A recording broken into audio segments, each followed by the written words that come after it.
la plupart du matériel pédagogique, il a été pensé par Maria Montessori. Toutefois, je tiens à le préciser ici, dans une classe, en élémentaire ou ailleurs d'ailleurs, il y a du matériel qui a été imaginé et conçu par Maria Montessori. Il y a également du matériel qui a été imaginé et conçu par d'autres pédagogues, mais il y a aussi du matériel qui a été créé et imaginé par les éducateurs. C'est important, les éducateurs et les éducatrices.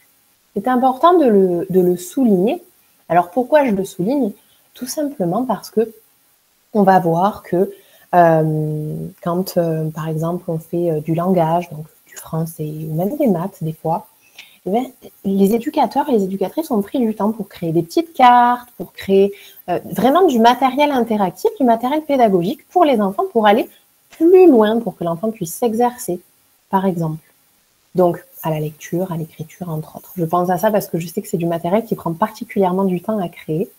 Donc, c'est important aussi de mettre en avant le fait que, voilà, il n'y a pas que du matériel pédagogique qui vient de Maria Montessori, il y a aussi du matériel pédagogique qui a été, qui est un peu une continuité de ce qu'elle a pu imaginer et concevoir. Donc, le matériel en 6-12 ans, en élémentaire, il est aussi présent. En 3-6 ans, on a l'habitude de le voir, mais ça nous semble un petit peu plus, comment dire ça, acceptable souvent, de voir du matériel. Ça fait penser à des petits jeux, voilà, c'est ok, quoi, d'accord, bon, 3-6 ans, ok, quoi. Mais bon, 6-12 ans, ça commence à être sérieux, là. Qu'est-ce qu'ils font encore avec des boules bleues, là, des formes géométriques un peu bizarres? Qu'est-ce qu'ils font, quoi? On se demande. Eh bien, en fait, ce matériel-là, il est là pour faire une continuité entre le 3-6 ans et le 6-12 ans. C'est un matériel qui va permettre de passer en douceur et progressivement vers l'abstraction. C'est-à-dire qu'on ancre des connaissances de base et des compétences de base avec la pratique du matériel. Et peu à peu, on va s'en détacher puisque c'est bon. Maintenant, on a compris le fonctionnement. On sait comment fonctionne une table de multiplication. Donc, c'est bon, on a compris. Donc, progressivement, on va se détacher du matériel pour aller vers le papier et vers le cérébral, vers la réflexion, vers l'abstraction. C'est pour ça qu'il y a du matériel. Alors, ce matériel-là, il est présenté. Alors, nous, on est un peu embêtants. On ne parle pas de leçon, on parle de présentation. Mais il y a une raison là aussi. Promis, il y a une raison. C'est pas pour être différent là aussi. Alors, pourquoi est-ce qu'on parle de présentation? On parle de présentation parce qu'en fait, on ne fait pas de leçon au sens cours magistral. C'est-à-dire qu'il n'y a pas un enseignant qui est là avec tous les enfants qui écoutent. Ça n'arrive pas. Ou alors, circonstances exceptionnelles pour faire passer une info bien particulière ou voilà, peut-être quand il y a vraiment un projet qui est commun à toute la classe. Mais sinon, ça n'arrive pas. Nous, ce qu'on fait, c'est des présentations. Et donc, pourquoi on appelle ça des présentations? Mais parce qu'en fait, on va présenter du matériel. Je donne un exemple. On veut présenter un matériel à un groupe de 3 enfants. Ça aussi, c'est intéressant. C'est un petit groupe d'enfants. Alors, il peut y avoir un enfant tout seul ou plusieurs enfants. Et donc, on va inviter l'enfant, ou les enfants en l'occurrence, à participer à une présentation. Vous allez voir, je choisis bien mes termes. J'accentue un peu mon côté théâtral pour que vous puissiez voir que j'accentue. Et donc, on va inviter ce groupe d'enfants à assister à la présentation. Donc, la petite astuce, c'est vrai que c'est en général de choisir des copains, copines. Ça marche assez bien. On se dit, allez, on va passer un petit moment ensemble, ça va être sympa. Je ne sais pas trop ce qu'elle va nous montrer, mais bon, ok, quoi. Allons-y, on va voir. On le tente. Et donc, hop, là, déjà, on a réussi à attraper un petit peu l'attention de ce groupe d'enfants. Et donc là, on va proposer aux enfants de se mettre en face de nous, la plupart du temps, en général dans 90% des cas. Et nous, on va se mettre en face d'eux et on va leur présenter le matériel. Quand je dis présenter le matériel, en fait, on va réaliser une action avec le matériel, une action que eux pourront faire par la suite. Si on veut réaliser une multiplication avec un matériel bien particulier, eh bien, on va réaliser une multiplication avec un matériel bien particulier de A à Z, tout simplement pour leur montrer comment ça marche. Et ensuite, on peut leur proposer soit de refaire la présentation, de refaire la même opération, de retrouver le même résultat, imaginons, ou alors on peut leur proposer de faire des exercices, de faire autre chose, mais toujours en lien avec cette présentation-là. Donc vous allez voir, je vais détailler un petit peu plus loin comment est-ce qu'on fait une présentation, à qui on l'a fait, à quel moment, pourquoi. Mais voilà, là je voulais vous parler de présentation parce que c'est un terme quand même qui est assez clé dans cette classe élémentaire-là. Il n'y a pas de leçon magistrale, il n'y a pas de cours magistraux, on parle de présentation et ça ne change pas, c'est pareil en élémentaire. Une classe Montessori en élémentaire, j'arrête la présentation le temps de ce petit moment où je voudrais un petit peu parler un petit peu plus, on va dire, de façon un petit peu plus générale de cette classe en élémentaire. Tout à l'heure, je vous parlais d'instinct grégaire, je vous parlais de l'importance du groupe, je vous parlais de tout ça. Et en fait, ce que je voulais vous dire, c'est qu'il y a quand même des points principaux qui vont se retrouver dans cette classe élémentaire. Une classe élémentaire Montessori, c'est quoi? C'est un groupe. Une classe d'élémentaire Montessori, c'est un groupe parce que contrairement à la maternelle, c'est vraiment un moment où l'enfant il est amené à se découvrir. En fait, il va vraiment s'introduire dans un groupe, lui, en tant qu'individu. C'est vraiment un moment important et c'est quelque chose que nous, en tant qu'éducateurs, on garde en tête tout au long de l'année et tout au long des années d'ailleurs pour accompagner les enfants de 6 à 12 ans. C'est quelque chose à garder en tête parce que tout simplement, ça peut soutenir notre pratique et si on ne le prend pas en compte, malheureusement, ça peut générer des conflits, des incompréhensions parce qu'en fait, c'est un besoin. C'est un besoin viscéral chez eux de s'inclure dans un groupe. Donc nous, en tant qu'adultes, c'est aussi notre travail de créer ce groupe-là, ce groupe classe finalement.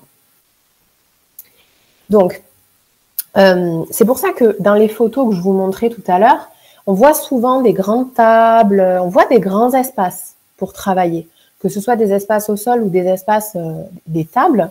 Il y a aussi des tables individuelles, mais on propose davantage de grands espaces pour travailler en groupe, simplement parce que les enfants ont besoin de ça et on le sait. Donc, on leur propose un espace qui est dédié à ça. L'objectif ici, c'est d'inciter le travail collaboratif. Pourquoi? Tout simplement parce qu'il a plein d'intérêt pour l'enfant. C'est un moment pendant lequel il va découvrir ses propres limites en société, les limites des autres aussi.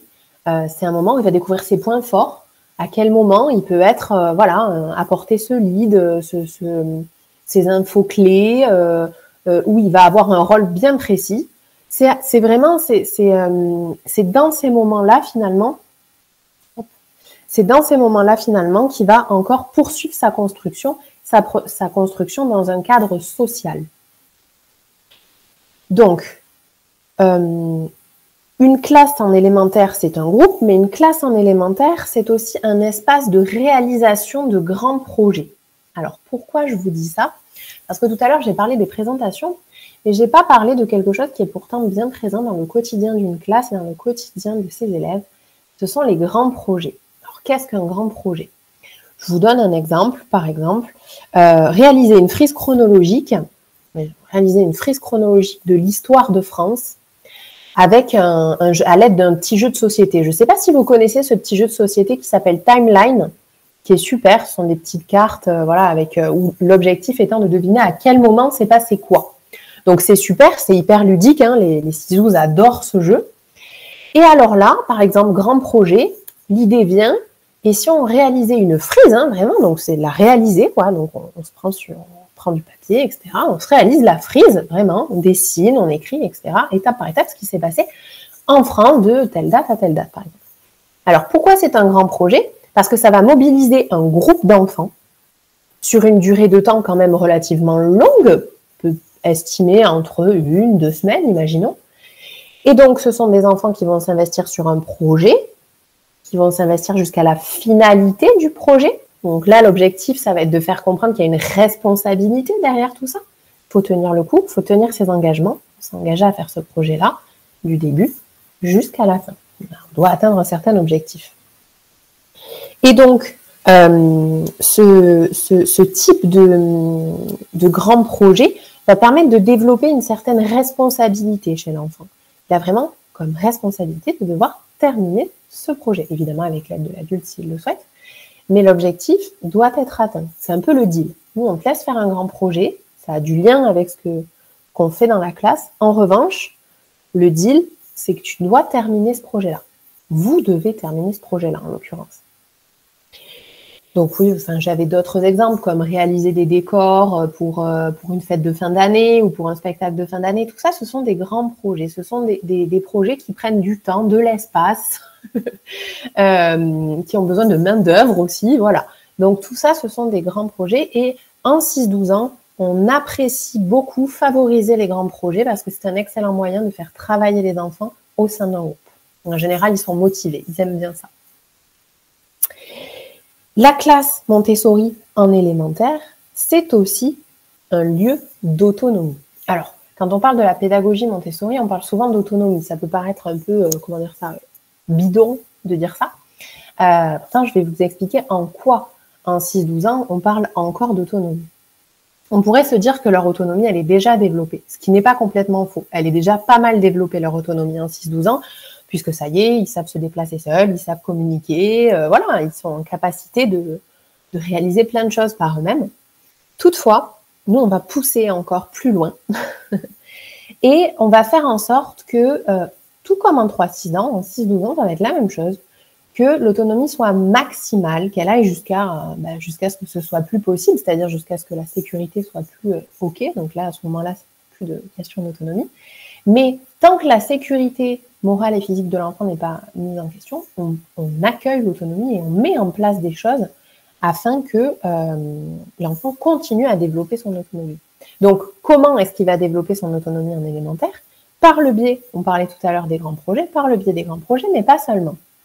Il va aussi y avoir une autonomie qui va être développée autour, par exemple, de l'organisation des sorties, autour de moments plus communs, plus collectifs, ce que j'appelle moi des moments de vie quotidienne, le repas, le nettoyage de la classe en fin de journée, ce genre de moment-là va être aussi un moment d'autonomie et donc, encore une fois, de responsabilité. On est vraiment dans cette dynamique de responsabilité en 6-12 ans.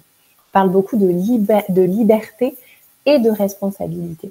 C'est vraiment deux mots-clés et centraux qui sont assez représentatifs de cette période-là et de ce que nous, en tant qu'adultes et qu'éducateurs en classe, on veut favoriser et on veut amener. Et en fait, cette classe élémentaire, c'est aussi une mini-société. Parce que qui dit groupe, qui dit autonomie, qui dit construction de l'individu dans un groupe, qui dit mini-société. Alors, j'ai appelé ça comme ça, vous aurez bien compris l'idée. Mini-société, voilà. Alors, pourquoi je dis ça? Parce qu'il y a des règles à respecter. Vous vous doutez bien que l'idée, c'est pas de créer un bazar généralisé, loin de là, bien au contraire. L'idée, c'est de créer des règles, mais en revanche, là où on va encore être sur ce que je disais juste avant, la liberté et la responsabilité, c'est que ces règles-là, souvent, dans la plupart des cas, dans les classes Montessori en élémentaire, elles sont co-créées avec les enfants. C'est-à-dire que c'est des moments, souvent en début d'année, où on s'installe en groupe et où on instaure ensemble les règles de la classe. Donc, pourquoi créer ces moments-là? Tout simplement parce que un enfant qui a participé à la création d'une règle aura beaucoup plus de mal à aller contre. Puisqu'il va s'en emparer, ça aura du sens pour lui, beaucoup plus de sens, même si c'est la même que ce qu'aurait dit l'adulte, hein. Mais ça aura du sens pour lui parce qu'il se sentira acteur de ce qui se passe. Et surtout, il le légitimera plus facilement. Ça ne veut pas dire que ça marche à tous les coups, mais en tout cas, ça a plus de sens. Donc, voilà, on est dans une mini-société aussi parce que, souvenez-vous, je vous parlais de la morale, de l'importance de la morale. Et c'est vrai que pour éviter ce sentiment d'injustice qui peut être ressenti assez facilement à cette période-là, on sent qu'il y a une sensibilité à ça, à la morale. Ce sentiment d'injustice, il est assez... on sent qu'il ne faut pas grand-chose pour susciter cette montée de sentiment d'injustice chez l'enfant entre 6 et 12 ans. Et le fait de créer cet espace un petit peu de mini-société avec ses mini-règles, avec son mini-fonctionnement, eh bien, va faire qu'on va réguler un petit peu ce sentiment d'injustice et on va permettre de mieux l'accompagner finalement, ce sentiment d'injustice. Ensuite, je voudrais vous parler du rythme. Je vous ai dit tout à l'heure qu'on allait parler de ce qu'il y avait dans la classe, mais aussi de son fonctionnement. Donc, Le rythme d'une classe, habituellement, bon, bah, les enfants arrivent, il y a le repas le midi, il y a du travail, il y a le repas le midi, il y a le travail l'après-midi, les enfants repartent. Bon, je schématise, hein, bien sûr. Mais moi, mon objectif là, c'est pas de, parce qu'évidemment, ça se passe à peu près comme ça, mais mon objectif là, c'est de vous montrer finalement quels sont un peu les points clés dans cette journée-là. Alors, le rythme, il est forcément différent en fonction des écoles et des classes. Ça, c'est la première chose que j'ai à vous dire. Je vais vous le répéter de temps en temps, parce que c'est pas forcément évident à entendre, mais vraiment, chaque école et chaque classe a son fonctionnement. Tout simplement parce que ça lui correspond le mieux et que c'est comme ça qu'elle l'a imaginé. Donc, moi, ce que je vous dis là, ce sont un petit peu des bases, quoi, en général. Mais il y aura toujours différents. Voilà, ça, c'est la première chose à dire. Je voulais vous parler du temps de rassemblement. C'est un temps important, très important, qu'il y a toujours au moins une fois dans la journée, dans n'importe quelle classe Montessori, il y a un temps de rassemblement. C'est un temps où véritablement toute la classe, l'intégralité de la classe, est rassemblée dans un espace et dans un temps dédié. Alors, à quoi ils vont servir ces temps de rassemblement et quand est-ce qu'ils sont? En général, lors des transitions. Pourquoi est-ce qu'on propose ces temps de rassemblement pendant les transitions? Tout simplement parce que ça permet de faire sas de décompression. Que ce soit en entrant dans la classe ou que ce soit avant de sortir de la classe. Ce sont des moments de transition. Les moments de transition sont toujours un petit peu compliqués pour les enfants, en termes d'énergie, de réguler un petit peu l'énergie, de faire redescendre cette énergie, en tout cas de l'accompagner en douceur, cette descente ou cette montée d'énergie.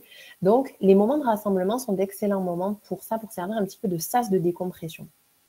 Alors, ces rassemblements, ils peuvent être soit, par exemple, je vous donne une idée, je vous donne un exemple, j'ai une collègue à moi, le matin, elle fait des rassemblements météo.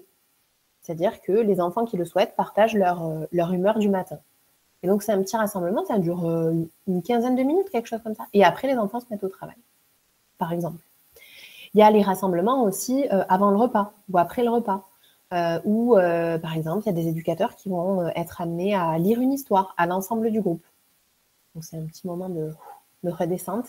Voilà. Il y a aussi des moments de rassemblement où il y a un enfant qui va avoir envie de présenter quelque chose en particulier. Une découverte extraordinaire qu'il a fait, une maquette qu'il a eue à Noël, qu'il trouve extraordinaire et qu'il a envie de partager au groupe. Et tout ça, ça va permettre finalement à l'enfant de se sentir un petit peu privilégié, de développer sa confiance en lui et aussi de prendre l'habitude aussi de prendre la parole devant un groupe, de se sentir à l'aise, etc. Donc ce temps de rassemblement, c'est un temps clé, mais il n'est pas forcément à un certain moment de la journée. La seule chose qui est en général le cas, c'est que c'est lors de moments de transition, tout simplement parce qu'on y voit des bénéfices, soit pour les éducateurs ou pour les parents qui vont récupérer les enfants après. Voilà, tous les temps de transition doivent être accompagnés et c'est un moment intéressant pour accompagner cette transition-là. Alors, rythme en classe dit rythme de travail aussi quand même. Et donc, qui dit rythme de travail dit temps de travail. Et alors là, c'est intéressant aussi, parce que c'est peut-être un petit peu différent de ce que vous avez l'habitude de voir, pour certains. Alors, le temps de travail, en général, on est sur des cycles. Des cycles entre 2h30 et 3 heures de travail. Alors, ça ne veut pas dire que pendant 2h30, 3 heures, les enfants sont là comme ça, il n'y a rien qui se passe. Non, non, loin de là. Mais pendant 2h30, 3 heures, on décide, c'est un temps dédié au travail. Pas au rassemblement, pas au repas, pas à autre chose. C'est du travail. Alors, pourquoi? Tout simplement parce qu'il y a une histoire de concentration. Il faut savoir qu'un enfant a une concentration qui n'est pas la même que celle de l'adulte, puisque son cerveau n'est pas encore exercé. Au fil des années, on perd notre capacité de concentration en tant qu'adulte. Eux en gagnent encore. Et donc, on l'a abordé déjà tout à l'heure, mais vous avez bien compris que les enfants sont libres de se déplacer dans cette classe. Alors, ça aussi, ça a du sens, il y a une raison à ça. C'est-à-dire que, et elle est notamment liée à cette histoire de concentration, en fait, un enfant, approximativement, c'est des approximations, mais c'est pour avoir un ordre d'idée, un enfant entre 6 et 7 ans, il a besoin de se lever à peu près toutes les 30 minutes. En tout cas, il a besoin d'être en mouvement toutes les 30 minutes. Donc, on lui permet ça. C'est OK pour lui s'il a besoin. Ou s'il n'a pas besoin, il ne le fait pas. Mais s'il en a besoin, il peut le faire. Et c'est aussi pour ça que, par exemple, il y a toujours dans toutes les classes un espace qui est exclusivement dédié à la papeterie et à tout ce qui est stylo, crayon, et qui ne bouge pas. Cet espace ne bouge pas, ces crayons ne bougent pas. Quand un enfant a fini d'utiliser un crayon, il doit le remettre dans le pot qui est sur l'étagère, qui est au milieu de la classe, par exemple, ou qui soit au moment où il a fini de travailler. Donc, toutes ces petites actions sont des actions qui vont l'amener à se déplacer, à bouger, mais toujours dans le respect du travail des autres. Donc, comment est-ce qu'il est organisé ce temps de travail? Eh bien, on va en parler juste après dans la présentation d'une journée type. Alors, je voudrais juste vous parler des sorties et après on passe sur la journée type. Les sorties, c'est quelque chose de très important dans une classe élémentaire 6-12 ans. Pourquoi? Parce qu'elles sont encore l'occasion de participer à l'autonomisation des enfants et au développement des responsabilités. Alors, comment? Eh bien, tout simplement parce que on va pousser l'autonomisation au max et ce sont les enfants qui vont organiser la sortie. Ce sont même parfois les enfants qui vont donner l'idée de la sortie. Alors, quand je dis organiser la sortie, qu'est-ce que je veux dire concrètement? Eh bien, ce sont les enfants qui vont faire l'itinéraire, ce sont les enfants qui vont imprimer les plans, ce sont les enfants qui vont acheter les tickets de tram, ce sont les enfants qui vont s'occuper, par exemple, de faire un petit compte-rendu pour avoir un petit souvenir ou quelques photos, pour avoir un petit retour de ce qui a été fait. Donc, en fait, c'est vraiment un moyen de responsabiliser les enfants dans des choses qu'ils vont pouvoir rencontrer plus tard dans leur quotidien. C'est pour ça que les sorties sont importantes. Alors, les sorties sont importantes aussi pour sortir de la classe, bien sûr, pour faire voir du monde, voir du paysage, faire découvrir des choses, que ce soit dans des musées, que ce soit dans de la nature. C'est important et c'est très régulier. Et plusieurs fois dans l'année, je dirais pas une fois par semaine, mais plusieurs fois dans l'année, en tout cas, il va y avoir des sorties. C'est très important et c'est vraiment un principe aussi qui est clé dans la pédagogie Montessori. Alors, je voudrais vous parler de la journée type parce que je trouve que c'est intéressant pour parler justement du travail un petit peu plus concrètement, on va dire. Donc, je vais vous repartager mon petit diapo. Tac, tac et tac. Et c'est bon, vous l'avez. Donc, tout à l'heure, on était sur les mots-clés. Et donc là, on va passer à la mise au travail et au temps de travail. Alors, une journée type, clairement, pareil, même principe, il n'y en a pas vraiment. Chaque éducateur et chaque école va se faire un petit peu sa journée type, horaire d'ouverture, horaire de fermeture, etc. Mais globalement, on reste dans quelque chose d'assez similaire dans les grosses lignes. Le matin, en général, c'est une arrivée échelonnée. Alors, soit il y a un système de garderie, soit il n'y en a pas. Mais souvent, c'est une arrivée échelonnée dans la classe. Alors, le matin, très souvent, il y a des rassemblements parce que ça permet vraiment d'embrayer la journée. Ça ne veut pas dire que les enfants n'ont pas travaillé avant pendant l'arrivée échelonnée, mais c'est vraiment un moment qui marque l'entrée au travail. C'est « allez, c'est parti, c'est go, c'est le start, la journée commence ». Et ce qui est bien, c'est que, et on le verra quand on bouclera la boucle de cette journée type, c'est que quand les enfants arrivent, la classe est déjà prête, tout simplement parce qu'ils l'ont préparée la veille. Vous comprendrez tout à l'heure ce que je veux dire, c'est-à-dire que tout est propre, tout est prêt à être utilisé puisqu'ils l'ont préparé la veille. Et ensuite, donc une fois qu'on est lancé dans cette journée, il faut se mettre au travail. Et alors, qu'est-ce que ça veut dire se mettre au travail dans une classe élémentaire Montessori? Donc, c'est là qu'on va prendre le temps d'en parler un petit peu plus concrètement. Alors, le rôle de l'éducateur ou de l'éducatrice dans une classe élémentaire Montessori, le principal rôle, et ça va peut-être vous choquer, c'est l'observation. Pourquoi je parle d'observation? Tout simplement parce que tout à l'heure, je vous parlais de présentation. Je vous ai dit, on fait des présentations à des petits groupes d'enfants. Mais comment est-ce qu'on sait à qui on doit présenter quoi? Comment est-ce qu'on sait que Dimitri, il a vu la multiplication et qu'il est prêt pour passer à l'étape suivante? En observant. Sinon, on ne peut pas savoir. En observant et bien sûr en ayant un suivi. Mais pour avoir un suivi, il faut observer. Parce que nous, on va avoir un temps pendant lequel on va montrer comment utiliser le matériel, mais après, tout le reste du temps, c'est l'enfant qui se met au travail. C'est l'enfant qui va prendre le matériel pour travailler.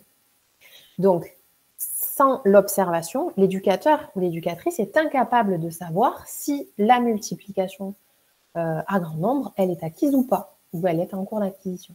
Il a besoin de regarder, d'observer, de prendre des notes.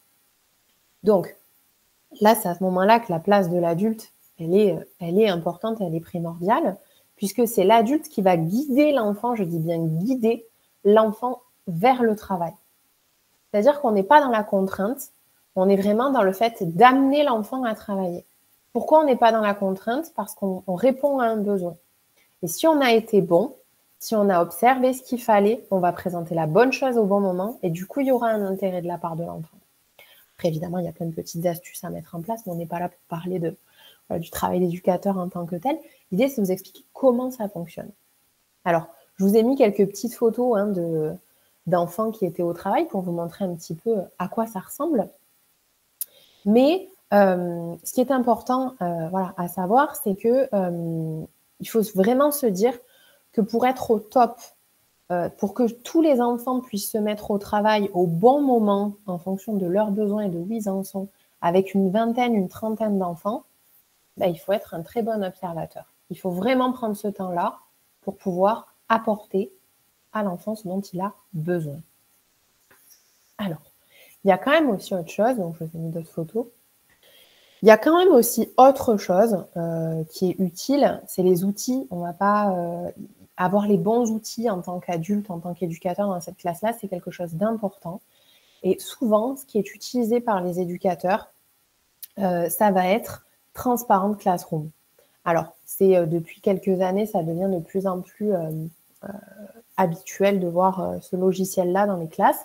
Transparent Classroom, c'est un logiciel qui va permettre aux éducateurs de passer, d'oublier un petit peu son petit cahier sur lequel ils faisaient les suivis d'enfants et de transférer tout ça sur un document qui est sur une plateforme qui est en ligne. Alors, l'avantage de cette plateforme-là, c'est qu'il y a beaucoup moins de travail à faire puisque toutes les présentations sont déjà rentrées informatiquement dans ce logiciel-là. On peut établir un planning, ce qui peut être très pratique. Et quand on travaille en équipe, c'est aussi très pratique puisqu'on peut avoir un suivi qui est partagé. Et enfin, très grand atout, on peut partager le suivi des enfants avec les parents. Ça, c'est quand même quelque chose de super pratique. Parce que toujours pareil, c'est assez compliqué d'expliquer comme on n'est pas sur quelque chose de chapitre, on n'est pas sur quelque chose de très carré, si j'ose dire, en tout cas de très formel. Du coup, là, le fait de pouvoir voir qu'est-ce qui a été présenté, qu'est-ce qui a été fait, ok, telle présentation, à tel moment, l'éducateur a relevé ça, etc. Et ça peut être partagé aux parents. Et c'est vraiment un outil qui est non négligeable dans la pratique au quotidien, que ce soit avec les enfants, du coup, et avec les parents.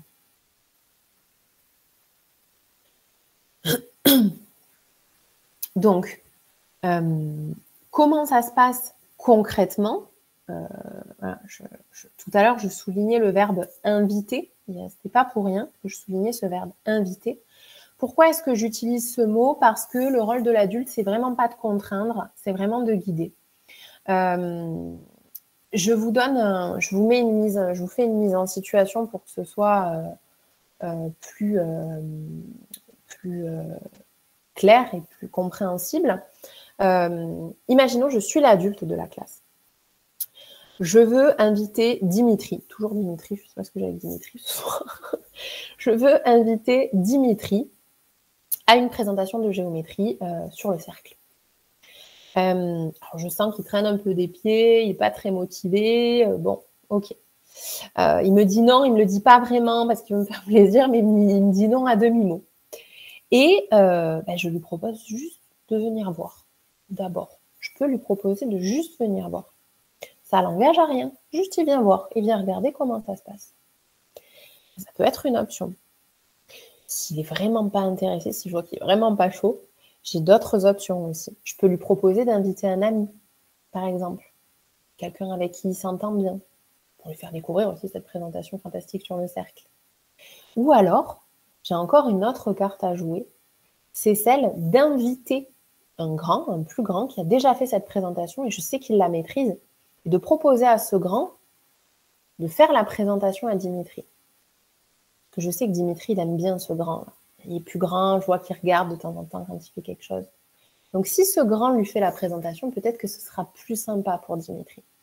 Donc, en fait, vous voyez, j'ai plein de cartes à jouer, mais en tout cas, je dois faire en sorte au maximum d'inviter l'enfant. Parce qu'à partir du moment où je vais rentrer dans la contrainte, déjà l'apprentissage, il va commencer à bloquer. Déjà, il va commencer à y avoir des petits cailloux qui vont commencer à bloquer les roues là. Et ça sera toujours beaucoup plus long et beaucoup moins agréable pour tout le monde. Alors qu'à partir du moment où les deux ont véritablement envie de rentrer dans cet apprentissage, dans ce goût de découverte, alors c'est bon. Après, je fais confiance à ma présentation. Ça, il n'y a pas de souci. Mais il faut déjà donner l'envie de venir. Et c'est là aussi où il faut être bon. Donc, on a plein de cartes à jouer, mais voilà comment ça peut se passer pour vous donner une idée. Alors, au début, je vous parlais de cet instinct grégaire. Vraiment, le travail de groupe, c'est une carte à jouer énorme et c'est une carte qui se joue énormément en élémentaire. Vous avez remarqué dans les photos que je vous ai montrées tout à l'heure où on voit les enfants au travail, parfois ils ne font pas le même travail, mais ils sont assis à côté parce qu'ils sont copains ou parce qu'ils sont copines. Ça ne les empêche pas de travailler, mais ils le font un petit peu plus dans la bonne humeur. Et si ça les empêche de travailler, eh ben nous, on va être là aussi pour réguler ça et pour leur montrer que parfois, il y a des binômes qui ne fonctionnent pas trop pour le travail, qui fonctionnent plus pour le jeu, mais un petit peu moins pour le travail. Et c'est OK, il n'y a pas de souci. Mais là, le problème, c'est qu'on est dans un temps de travail. Donc, du coup, on va proposer des alternatives. Mais le travail de groupe, c'est aussi quelque chose qui va susciter l'envie. Et ça, c'est quelque chose à utiliser. Alors, on parle de classe 6-12 ans, comme on parle de classe 3-6 ans. Alors, 6-12 ans, c'est quand même assez large. Hein. Vous avez vu, on ne parle pas de CM1, CM2, CP, CM1. On parle de 6-12 ans. Alors, pourquoi est-ce qu'on parle de 6-12 ans? Parce que pour nous, le mélange de classes est intéressant. Alors, pourquoi est-ce qu'il est intéressant? Tout à l'heure, je vous parlais de la présentation où je proposais à un grand de faire la présentation à un plus jeune. C'est principalement pour ça. Parce qu'en fait, on trouve ça intéressant que les grands puissent apprendre aux plus jeunes. Donc, eux, ils se sentent valorisés. Ils ont une place intéressante dans le groupe par rapport à ça. Et les plus jeunes, eux, voient vers quoi ils vont. Ils savent. Ils voient les grands faire. Ils voient les grands faire des formes un peu géométriques, un peu sympas, un peu stylées avec des fluos et tout. Ils se disent, oh, moi aussi, je veux savoir faire ça. Ça a l'air sympa. Et du coup, nous, on peut aussi aller là-dessus, leur dire, si tu veux faire ça, d'abord, il faut faire ça et ça. Et après, tu pourras faire ça. Donc, c'est aussi stimulant pour eux de se dire, OK, j'ai compris, je dois passer par cette étape-là, et puis après, moi aussi, je pourrais faire des formes géométriques super stylées avec des fluos. Donc, il y a vraiment cette idée d'équilibre qui est trouvée entre les plus jeunes et les plus âgés. Chacun se tire vers le haut et c'est ce mix-là qui est hyper riche dans une classe Montessori 6-12 ans. Alors, le temps du goûter, je ne vais pas y passer trop longtemps, à part un petit temps de gourmandise. Ça peut être aussi un temps de rassemblement qui peut être intéressant. Tous les moments de vie quotidienne peuvent être des moments d'autonomie, hein, ne l'oublions pas.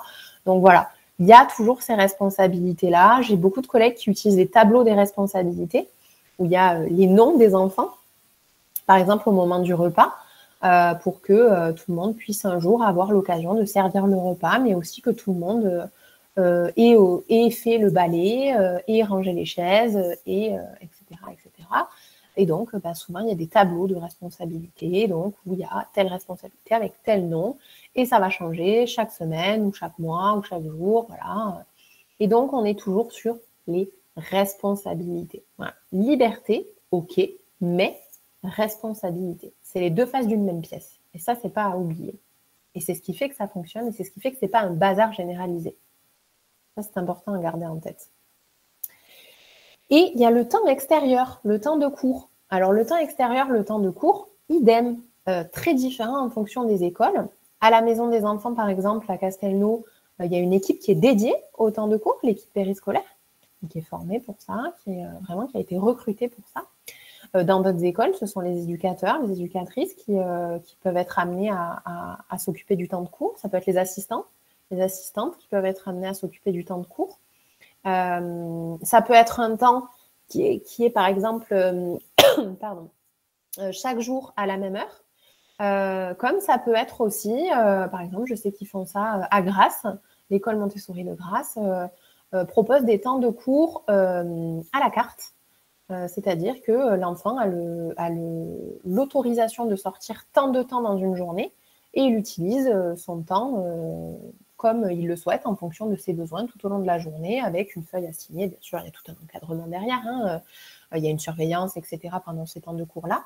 Mais ce que je veux dire, c'est que finalement, là aussi, il peut y avoir tout un système qui est complètement différent d'une école à l'autre. Globalement, ce qu'il y a à dire sur le temps de cours, c'est que là aussi, c'est très important qu'il y ait une continuité entre ce qui est fait en classe et ce qui est fait à l'extérieur. Sinon, ça n'a pas de sens, c'est un peu dommage. Donc, c'est pour ça que souvent, ce sont les éducateurs, les éducatrices ou les assistants et les assistantes qui s'occupent de ce temps-là. Bon, nous, à l'école Montessori de Castelnau, le LES, les personnes qui s'occupent du périscolaire sont aussi formées. Donc, bon, ça facilite quand même les choses pour faire une continuité entre la classe et ce qui se passe à l'extérieur. Mais c'est très important tout simplement parce que sinon, il n'y a pas de cohérence. Sinon, comment l'enfant devient un petit peu, il y a un petit peu une bipolarité qui se crée. Alors, dans la cour, j'ai le droit de faire ça, mais dans la classe, j'ai pas le droit de faire ça. Et en même temps, donc voilà, cette continuité-là, elle est là, elle est présente et elle est importante pour ça, pour créer de la cohérence, mais aussi de la légitimité aussi auprès de l'adulte et dans la relation à l'adulte que l'enfant va avoir pendant ces temps extérieurs. Donc ces temps extérieurs, ils sont très importants, tout simplement pour se défouler, pour faire redescendre l'énergie. Il faut savoir que ça demande énormément d'énergie de se concentrer sur des phases de 2h30, 3 heures comme ça. Donc un enfant vit 6 vies dans une journée, on le sait. Donc c'est important qu'il ait cette occasion-là de se dépenser. Et ces temps de cours sont là pour ça aussi. Donc le soir, après, il y a le départ. Et on boucle la boucle, comme je vous le disais tout à l'heure, avec souvent un rangement qui est participatif, qui est collaboratif. Là aussi, il peut y avoir un tableau des responsabilités. Aujourd'hui, c'est machin qui doit ranger les chaises. Aujourd'hui, c'est un tel qui doit passer le balai, qui doit ranger les étagères, etc., etc. Le fait est qu'à la fin de la journée, la classe doit être prête pour accueillir quand même en général un agent qui s'occupe de la propreté des sols et des sanitaires en général, mais la propreté de la classe en tant que telle, c'est-à-dire que la classe soit rangée, que les étagères soient propres, que le matériel soit prêt à être utilisé pour le lendemain, tout ça, les enfants y participent grandement puisque c'est leur espace, tout simplement. Donc, c'est à eux d'entretenir et de prendre soin de leur espace. Et là aussi, on est dans quelque chose qui est toujours et encore lié à la liberté et à la responsabilité. Maintenant, on va presque terminer, là, on est sur la fin. Je voudrais vous parler quand même un petit peu plus concrètement du matériel. Alors, évidemment, je ne peux pas m'étaler sur le sujet trop longtemps, mais je voulais quand même vous parler un petit peu concret, parce que c'est quand même important. Donc, je vous repartage mon écran. Hop, mon diapo. Donc, on était sur le suivi. Ah oui, tiens, je vous ai pas montré, je vous ai pris en photo, Fabienne, ma collègue de Suisse, a pris en photo son tableau. Alors, c'est un grand tableau qu'elle a dans sa classe. Et en fait, elle y note, donc elle y note le jour, et elle va y noter sur le côté les heures. Et vous avez vu, il y a les heures, le thème d'une présentation et les prénoms qui sont invités à y participer. Donc, vous avez vu, là, il y a carrément instauré un rituel. Voilà. Donc, ça veut dire que les enfants, le matin, ils arrivent, hop, ils regardent le tableau. Ok, tac, tac, aujourd'hui, j'ai ça à faire. Ah, super, je suis avec machin, je suis avec truc. Ok, on y va, c'est parti. Voilà. Donc, il y a plein de styles de suivi différents, mais je trouvais ça intéressant, vu qu'elle m'a pris en photo le tableau, de vous le partager. Et vous avez vu, en dessous, 11h, English Circle. Donc, voilà, elle a prévu un temps de rassemblement autour de l'anglais, visiblement. Et donc, voilà, il y a la journée qui est rythmée sur ce tableau-là, pour que le groupe classe soit au courant. Donc, parlons matériel un petit peu, parce que bien, c'est bien sympa, hein, mais c'est pas toujours facile de savoir à quoi servent tous ces trucs colorés dans ces étagères. Donc, alors évidemment, je peux pas vous présenter tout le matériel, ça prendrait une éternité, mais voilà, je vous ai choisi quelques petites pièces un petit peu emblématiques du matériel pour quelques matières. Pareil, c'est très restreint, mais c'est l'idée. Alors, le grand boulier en mathématiques. Donc, sur la gauche, vous avez le boulier, donc en vue large avec en dessous la somme que ça représente. Et à droite, vous avez un agrandissement pour bien voir sur le côté. Pourquoi on appelle ça le grand boulier? Tout simplement parce qu'il va sur des grands chiffres, des grands nombres, pardon. Donc, ce grand boulier-là, on l'utilise en mathématiques. C'est pour s'amuser avec les grands nombres. Les enfants adorent. Vous allez me dire, ouais, c'est ça, ouais, on te croit. Eh bien, si, je vous jure. Pourquoi ils adorent? Parce qu'en fait, ils trouvent ça fascinant de pouvoir compter jusqu'à aussi loin, en fait. Et ce matériel-là, comme tout le matériel Montessori, permet un contrôle de l'erreur. C'est-à-dire que vous voyez tout de suite si vous vous êtes planté ou pas. Tout simplement en comptant les petites billes. Et en fait, ce qu'on fait, c'est souvent qu'on leur fournit une feuille. Et alors, en fait, on s'amuse à coller les feuilles, coller les feuilles, coller les feuilles pour vraiment qu'ils puissent aller hyper loin dans leur comptage et pouvoir découvrir finalement les possibilités de ces grands nombres. Donc, ça, c'est un matériel de mathématiques. On s'en sert aussi pour faire les multiplications. On s'en sert pour plein de choses, mais c'est vraiment un matériel emblématique, le grand boulier. Et donc, je voulais vous le présenter. Ensuite, un autre matériel bizarre aussi. Alors, là, il s'agit du cube de la puissance de 2. Qu'est-ce qu'elle nous raconte? Alors, le cube de la puissance de 2, eh bien, c'est là pour faire découvrir les puissances de 2 aux enfants de façon concrète. Pas facile de parler des puissances de façon abstraite au début. Hein. Je pense qu'on a peut-être, certains d'entre vous ont peut-être un petit peu oublié d'ailleurs. Et ben nous, ce qu'on a choisi de faire, c'est qu'avant de faire passer les enfants à l'abstraction, on utilise ce cube-là. Alors, je vous fais une petite démo vite fait rapidement à distance, pas très pratique, mais à gauche, vous avez une petite étiquette avec écrit 2 puissance 1. Le 2 puissance 1, c'est un cube jaune. Vous avez vu, là en haut, on a 2 cubes jaunes et une forme blanche. Alors, 2 puissance 1, c'est un seul cube jaune. 2 puissance 1 fois 2, donc c'est 2 cubes jaunes, on est bien d'accord. Eh bien, ces 2 cubes jaunes nous forment 2 puissance 2, qui est donc cette forme blanche. D'accord? Et donc, on a matérialisé un petit peu finalement ces puissances. C'était un petit peu l'idée avec ce cube de puissance de 2. Et donc, évidemment, c'est ce qui va après donner par la suite, qui va petit à petit amener vers les opérations avec les puissances. Et ensuite, notre matériel très important dans la classe, un langage. Donc, vous avez vu, nous, on ne parle pas de français, on parle de langage. On aime bien, parce qu'en fait, on ne travaille pas que le français, on travaille plein de choses. Donc, on aime bien appeler ça le langage. Alors, qu'est-ce que vous voyez là? C'est la boîte de symboles. Alors, vous avez vu en dessous de cette boîte en bois avec ces petits symboles, vous avez le triangle, c'est le nom, le rond, c'est le verbe, etc., etc.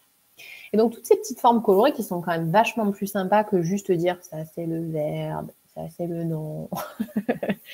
Eh bien, elles vont permettre à l'enfant de travailler sur la fonction des mots dans une phrase. Et donc, on va prendre l'habitude avec l'enfant, quand il a une phrase, de symboliser, on appelle ça symboliser, sa phrase. Donc, c'est-à-dire où est-ce qu'il est le nom, où est-ce qu'il est le verbe, où est-ce qu'il est l'article, etc., etc. Et c'est de petit à petit, au début, il utilise, c'est-à-dire qu'il déplace ces symboles. Après, il va les dessiner. Et après, il n'aura plus besoin de les écrire. Après, ce sera rentré. On fonctionne vraiment étape par étape. Et un dernier matériel que j'aime beaucoup, c'est mon préféré. Alors, il s'agit d'affiches. De très grandes affiches, hein, donc c'est des formats en général à peu près comme ça, pour donner une idée. Vous en avez vu une un petit peu dans une des classes, des photos de classe que je vous ai montrées en début de conférence. Alors, ce sont des affiches pour l'histoire géo. Des affiches pour l'histoire géo, pardon, puisqu'en fait, il faut savoir que pour introduire l'histoire géo, entre autres, on aime bien raconter des histoires aux enfants, surtout pour les enfants qui arrivent, qui ont 6 ans, les premiers enfants, pour faire une continuité un petit peu douce. Et ils adorent les histoires. Et pour illustrer nos histoires, eh bien, on utilise ces grandes affiches-là. Et donc, ici, en fait, alors elles ne sont pas toutes là, les affiches de cette histoire-là, mais c'est pour raconter la création de la Terre, tout simplement. Qu'est-ce qu'il y avait avant la Terre et comment est-ce que la Terre elle a été créée. Qu'est-ce qui s'est passé? Il y avait alors le ciel noir, le soleil, la boule de feu. Et alors, on va faire appel comme ça à leur imagination pour leur donner envie, pour les intriguer, pour hop, on va attraper leur curiosité comme ça. Et une fois qu'on a leur curiosité, là, on peut commencer à rentrer un petit peu plus dans les détails et passer sur l'histoire géo. Donc, et ça, enfin, c'est l'histoire géo entre autres, parce qu'en fait, ça fait des petits ponts avec la bio, ça fait des petits ponts avec la physique, ça fait des petits ponts avec plein de choses. Mais en tout cas, on a attrapé leur curiosité et c'est l'objectif de ces grandes affiches-là. Et donc, je voudrais passer à un point finalement qui est, voilà, je vais arrêter ma petite présentation, on va finir quasiment là-dessus. C'est les différences. Ah, ça, c'est un grand sujet. Les différences entre une classe classique, qu'on va appeler classique, avec une classe élémentaire Montessori. Alors, la première chose, je fais toujours un petit préambule. La première chose qu'il faut savoir, c'est que maintenant, il y a de plus en plus d'enseignants dans le classique qui mettent en place certains principes de la pédagogie Montessori. Souvent, ils ne peuvent pas aller forcément au bout des choses, tout simplement parce qu'ils n'ont pas un cadre qui le leur permet, il faut le savoir. On va y venir. Alors, la première différence que j'ai relevée, pareil, je suis restée assez générale. La première différence que j'ai relevée et que je voulais vous partager, c'est qu'il n'y a pas de cours magistraux. Donc ça, on en a parlé tout au long de la conférence. On est sur des présentations individuelles ou en petits groupes et donc il n'y a pas de cours magistraux. On n'est pas dans la gestion d'individualité, on est vraiment dans la création d'un groupe. Ensuite, on pousse le développement de l'autonomie à son maximum. Ça veut dire que tout est prétexte à l'autonomisation. Tout. Le moindre moment de la journée, le moindre geste et moment est prétexte à l'autonomie. Ensuite, il y a autre chose qui est très différent quand même, c'est le rôle de l'adulte. Le rôle de l'adulte est extrêmement différent dans le classique et dans la classe Montessori en élémentaire, puisque dans la classe Montessori en élémentaire, on est beaucoup plus dans l'observation et dans le fait de guider. On n'est pas vraiment dans le fait de transmettre. Nous, on montre, on accompagne, par contre, on ne transmet pas vraiment. C'est l'enfant qui est acteur de ses apprentissages. On ne se positionne pas en tant que transmetteur, en tant que sachant. On n'est pas dans cette dynamique-là. C'est vraiment l'enfant qui découvre à travers nous, à travers nos présentations, mais qui après va expérimenter par lui-même. Ça, c'est une véritable différence. Et enfin, je terminerai sur la liberté et la responsabilité, au cas où vous n'auriez pas compris. Donc, la liberté et la responsabilité, pourquoi est-ce que je le redis là? Parce que c'est vraiment ce qui va construire l'intégralité de la classe en élémentaire. Liberté de se déplacer dans la classe, dans le respect de chacun, liberté dans le travail, mais responsabilité dans le cadre du respect du groupe, du rangement, du nettoyage, des échanges, du partage, etc. Donc, il y a forcément des différences entre le système classique et la pédagogie Montessori en classe élémentaire. Mais en fait, la véritable différence finalement, celle qui arrive tout en premier, c'est qu'une école Montessori, elle est hors contrat. Une école Montessori, elle est hors contrat et du coup, ce qui fait qu'elle est hors contrat, c'est que bien qu'elle doive, elle est inspectée au même titre qu'une autre école, elle doit aussi respecter le suivi du programme de l'éducation nationale. En revanche, elle a la possibilité de le faire à sa façon, on va dire ça comme ça, dans un cadre qui est beaucoup plus flexible que celui de l'éducation nationale. Et c'est la principale différence de la classe Montessori en général et donc de la classe Montessori en élémentaire. Ça a des avantages et des inconvénients. L'avantage, effectivement, c'est qu'on bénéficie d'une grande flexibilité. L'inconvénient, c'est qu'une école Montessori, qui est donc hors contrat, n'a aucune subvention de l'État, n'a aucune aide de l'État, elle est autosuffisante financièrement. C'est ce qui fait qu'elle est payante d'ailleurs. Je termine avec la transition vers le collège, rapidement. On est en 6-12 ans. Qu'est-ce qui se passe après? On passe au collège. On a deux options. Soit on passe au collège classique, soit on passe au collège Montessori. Si on passe au collège Montessori, la principale chose qu'il va falloir travailler, hormis les compétences et les connaissances de base à connaître pour être prêt pour la suite, c'est l'indépendance, c'est le détachement et sa place dans un groupe, tout simplement parce qu'en général, dans un collège Montessori, on va partir sur de l'internat. Et donc, il faut être prêt à ça. Il faut être prêt à se sentir à l'aise dans le groupe. Si on va dans le classique, là c'est autre chose. Si on retourne vers le système classique pour le collège, ce qui est très souvent le cas, hein, là ça va nécessiter une préparation plus approfondie.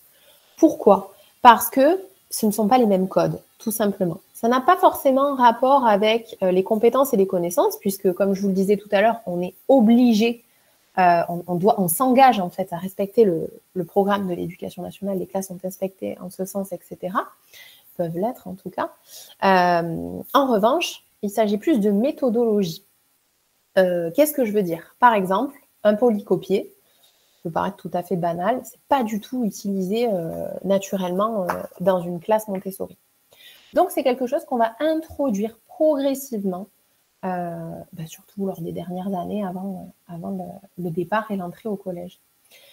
La méthodo, comment est-ce qu'on répond à une consigne écrite vraiment sur ce polycopier-là? Comment est-ce qu'on le lit? Quelles sont les petites astuces à connaître? Quand on a fait ça pendant 6 ans à l'école primaire, c'est facile pour nous. Quand on ne l'a pas encore fait, ça demande un petit temps. On a besoin d'y être préparé tout simplement pour ne pas se sentir perdu et pour pas qu'il y ait une perte de confiance quand on rentre au collège. On parlait des codes, donc je vous ai parlé de la méthodo, je vous ai parlé du passage des polycopiers. Il y a aussi vraiment le fait de parler, ça peut paraître bête, mais c'est important d'échanger beaucoup avec les parents notamment, et c'est là où la coéducation va avoir un sens très particulier et très fort, puisque finalement cette transition, le parent autant que l'enfant s'apprête à le vivre, pardon. Donc c'est un peu une préparation de tout le monde, et cet éducateur ou cette éducatrice va aussi avoir comme rôle confier les missions aux parents, et c'est vraiment un système, un processus de coéducation qui va commencer, que ce soit pour favoriser, inviter la visite du collège, parler un petit peu aussi de son expérience en tant que parent de collège, comment c'était, de quoi on se souvient, des bons moments, des moins bons, voilà, d'essayer d'échanger un petit peu, de ne pas oublier qu'on est le repère de ses enfants, on reste le héros de ses enfants à ce moment-là, donc c'est quelque chose qu'il ne faut pas oublier, il ne faut pas perdre de vue. Voilà. Merci beaucoup à tous. Merci. Et écoutez, peut-être à bientôt. Bonne soirée.